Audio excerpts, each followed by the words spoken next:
Hey guys, today we're back with another versus review, and today on the channel we'll be doing the long-awaited new Python versus old Python. Stay tuned for this one.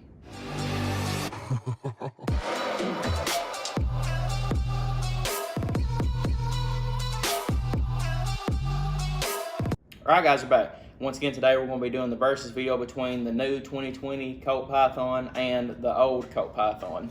As you all know, I've had three old Colt Pythons. I've had a 1969, I've had a 1979, and I've had a 1986. The two 69 and 79 was a 6-inch blued, and the 86 model was a 6-inch stainless. So that would pretty much be the direct competitor with this one will be the 86 stainless, but we'll compare all of them together when you compare with these. So getting started off, the main differences between the new Python and the old Python, as you can see right now, is really, we'll go through every bit of it. The first one, just starting from the muzzle, is the trigger is now, you can interchange it yourself. You don't have to have a gunsmith to change it, so I like that a lot. So that gives a little bit more user compatibility to it, and you can customize it to how you want the front trigger. So I like that about it.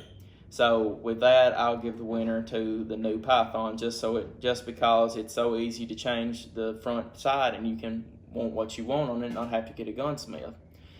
Next, it'll be the recessed crown in the front of it. As you all know, you can damage the actual muzzle of your gun, and it will affect accuracy and how the bullet will travel when it's leaving the muzzle. And whenever you recess a muzzle, or recess the actual barrel inside of the muzzle, it creates another layer of protection for that gun itself, so where it's less likely to be damaged. So in theory, that will be better. But the execution currently, this is January 11th, whenever I'm making this video. Colt has now been having some problems with the milling on the old ones, which they said that they're going to be watching now, every one of them that come out, and that they're going to be buffing up quality control. So if you have a first edition Python, which will be between the numbers of 1 and 2,500, I think is what they ended up saying. That's the ones that the ends of them, the milling on them could be messed up because of a non-sharp mill. The end of mine right now doesn't look bad or anything. There's not really any cuts or anything, but it could have been better. So mine's not really bad, but I've seen a lot worse. So that's something that they need to look for with that. But at the point right now, if you have the Python between 2,500 and 1, there is some problems with the milling. So after they get that figured out, the new Python will win in that one. But until they get that figured out and everything else, the old Python will have won that one. So the next one we'll go to is actually something right here, right below the cylinder. It's a cylinder catch or the cylinder guard, whichever one you would want to call it. On the new one, they do not have it, and on the old one, they do. If you want to look at it from a design point perspective, I guess that you really didn't need it in the end if they don't have it anymore. It might have been something just to buff it up a tiny bit, or to help increase the actual strength of it. But now, since they don't have it anymore, it makes the side of the revolver look a lot sleeker, which I like sleekness. As you all know, I've had a bunch of sleek guns, such as my Damn West and Kodiak. It's a sleek slide. My Wilson Combat Naked Slide Edition was real sleek. I like the sleekness on a gun, so I'll give the design to the new Colt Python on that. And something else a lot of people haven't talked about the new Colt Python is that it does not have any kind of abrasiveness or ridginess on the back of the frame. The old Pythons actually did. I was talking to one of my buddies at my FFL, and he thought they didn't, but they actually ended up did, because I got to thinking about it on the way home from the FFL, and I was like, you know what, my 86 did, I know for sure, and my 79 did for sure, and I'm not sure on the 69, but I actually looked at all the pictures, and all of them did have ridges in the back of the frame right here, and that just shows you that, you would feel them, and you would catch in your hand better. So on that one, I like the old Python with the ridges in the back better than the new slick back Pythons. Something else a lot of people got actually pretty mad about is that they've fully almost changed the hammer on the new Python. That being said, the new Python's hammer is horizontal lines instead of like the checkering that they put on the old ones. I actually enjoyed the checkering on the old ones better than this horizontal checkering, I guess you could say, or lines or whatever. It looks like probably a 25 line per inch, maybe, give or take a little bit less.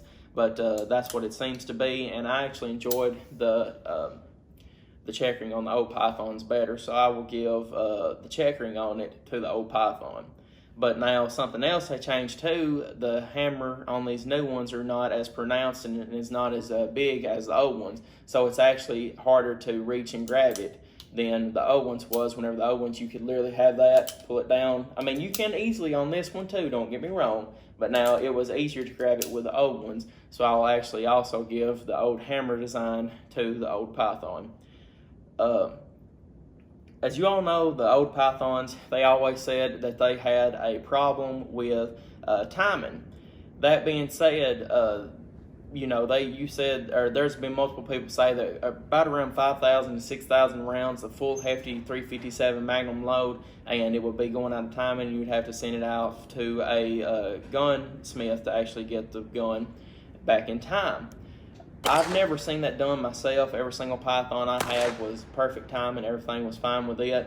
And they, that's just been something that everybody's always said, and I agree with it because it's on the internet, and everything you see on the internet's right. I'm just kidding.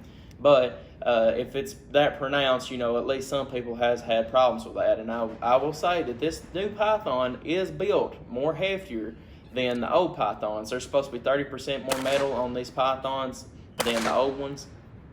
So in turn, that should also, help pretty well. And up here above the cylinder, these are a lot thicker than the old Pythons. So I will agree that they have tried to build the new Pythons better. And if this Python was working like it should be, I would give it to the new Python because of the build heftiness. But as a lot of you all know, I've been having some problems with this Python already with light hammer strikes and the cylinder actually locking up once on me. So if this Python was working as it should have been from the factory, I would have given it to the new Python. But if this has become more pronounced and more people start coming out saying that their Pythons are having the same problem that this one is, I'll have to give the old design the props because straight from the box, this one right here has been having some pretty major problems. So going on after that, just the overall design of the gun, it looks close enough to the old Pythons that unless you knew exactly what you was looking for, you couldn't tell them apart. This one has a little bit different roll marks on it, such as the Python 357 star 357 Magnum star on this. The old one actually had star 357 Magnum CTG for cartridge period, and then a star. The roll mark I actually enjoy better on this one, the actual design. This right here is not stamped as deep as the old Python, so I wish it would have been stamped deeper than or as deep as the old ones, and I would have rather had it than that. So whenever it comes to how it was done, I'd rather have the old Pythons, but the design, I'd rather have the new Python. Also, the Colt back here, the actual emblem on the back of the receiver of the firearm, it is actually etched in instead of stamped. And as you all know, on the old Pythons, they were stamped in instead of etched. So I would rather have the stamping than etching. Even though it does look dark and it looks good, I would rather have the stamping. So I will give it to the old Python on that. Switch around to the other side. Here you have the serial number PY001283.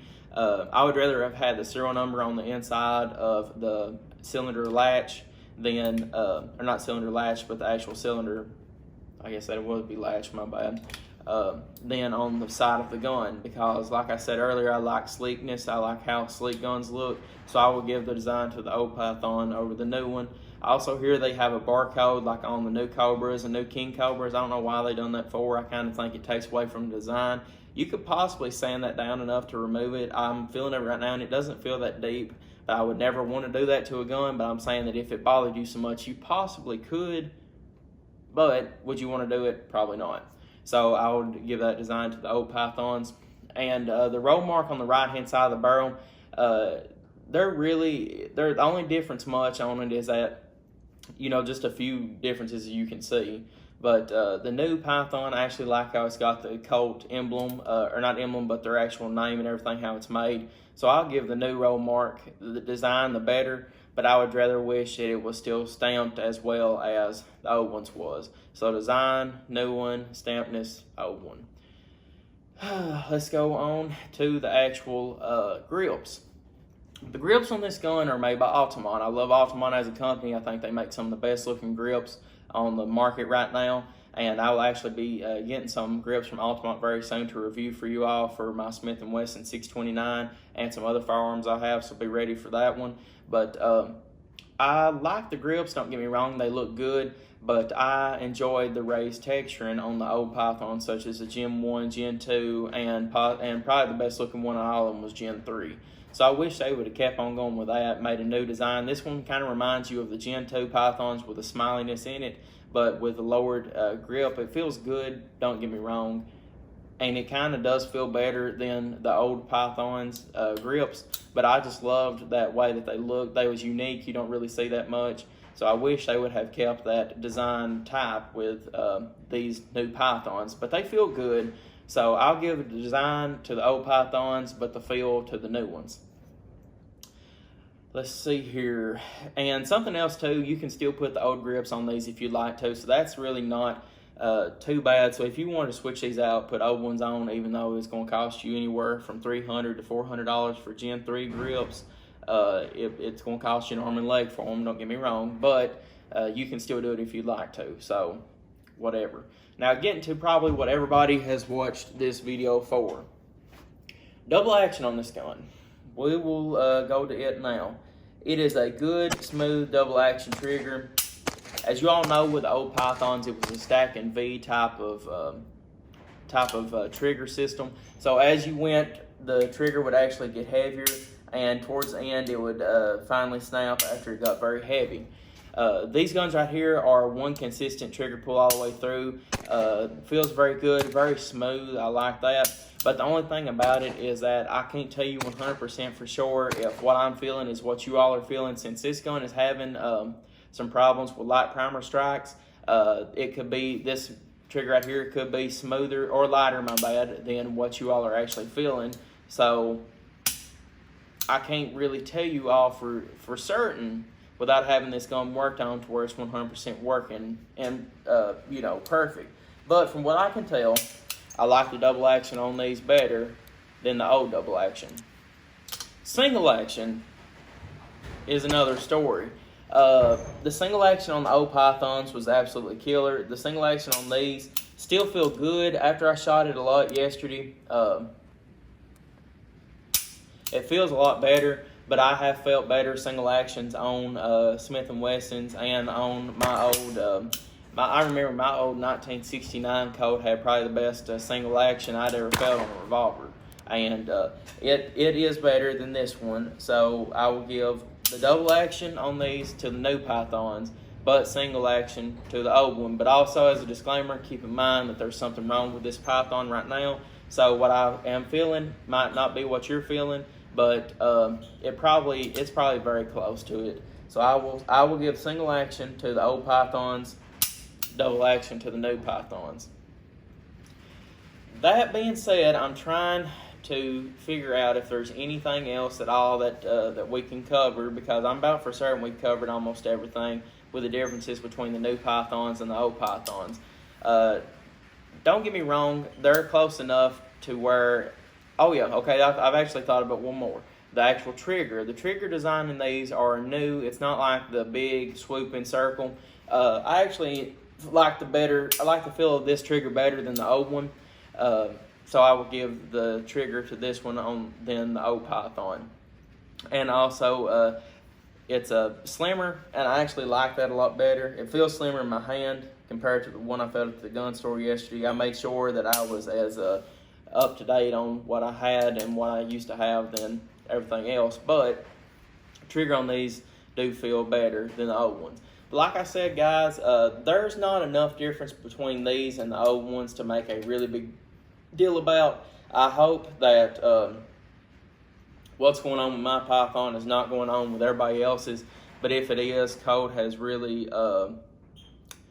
they've really messed up. If there is multiple other people out there that's having the same problems with their Python as I am, it will probably be the actual last nail in the coffin for Colt. And even whenever it comes to like the actual vault bank tight lock, whenever you pull the trigger, it's still there. There's not a bit of wiggle one. So guys, I'm telling you, the new Python is built very well. It's a very well built gun, and I like it. But what kills me is what I've actually happened with this gun, and it having light primer strikes and the cylinder locking up on me this time. What I'd rather have is a brand new gun, but Colt's making me send it back to them to have it fixed, so I don't know. We're still in a debate over that, but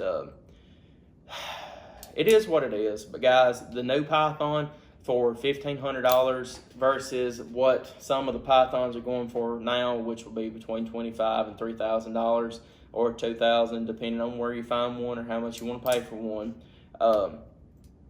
I think this one right here would be the better deal if it was working perfect. So I appreciate y'all viewing. If you have any questions or comments or any other thing, leave them in space below. I'll get back to you as soon as possible. These guns right here are also just as accurate as the old ones. I can hit very well with this one whenever it did work, just as I did my old ones. So guys, for what it is, and even if you want to consider how much old Pythons was versus the new ones, back in the day, the one I had in 1969, it sold for $190. Whenever you take into consideration inflation and everything else, that I actually added it up, and it was $1,344. This one right here, I actually paid $1,334 from TSS Warehouse. So they're about the same as they was considering inflation. So guys, I would say for the price right now, I would rather have this one over paying $2,500 to $3,000 than for a new one. But now for an old one. But now if the old ones was the same, ever fall about around the same price as this, I would probably, if this one right here and the old one was $1,500, and I could pick either one I wanted between this one and a 1980s model stainless, I would pick the 1980s. But for this one right here and the price they are, I would pick this one right here. So guys, I hope I've clarified enough. If y'all, like I said, if y'all have any questions, comments, leave them in space below, and I'll get back to you as soon as possible. I appreciate y'all viewing, like, and subscribe for more gun reviews, and I'll see you all next video.